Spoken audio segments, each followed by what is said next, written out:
સંઘાણીએ પતંગ ચગાવી। અમરેલીમાં સંઘાણીએ ઉત્તરાયણની ઉજવણી કરી। પીએમ અમિત શાહના સહકારથી પતંગ કપાયો નહીં। એમના સહકારથી મારો પતંગ કોઈએ કાપ્યો નથી। મારો પતંગ સ્થિર છે તેવું દિલીપ સંઘાણીએ નિવેદન આપ્યું।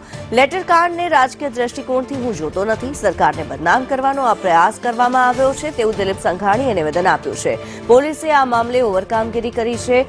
રાજ્યભરમાં ઉત્તરાયણની ઉજવણી થઈ રહી છે ત્યારે અમરેલીમાં ઇફકોના ચેરમેન દિલીપ સંઘાણીએ પોતાના નિવાસ સ્થાને પરિવાર સાથે ઉત્તરાયણની ઉજવણી કરી।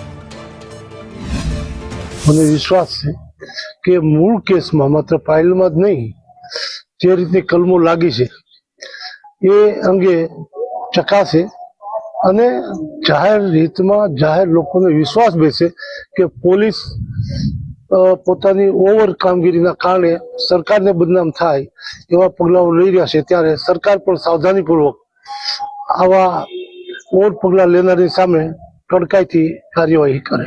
તેમાં કોંગ્રેસ રાજકારણ રમી રહી છે શું કે છે? વિરોધ પક્ષો કોઈ આરતી ઉતારે નહીં, વિરોધ પક્ષો આક્ષેપો કરે, સત્તાધારી પક્ષે સત્ય હકીકત બહાર લાવવી જોઈએ।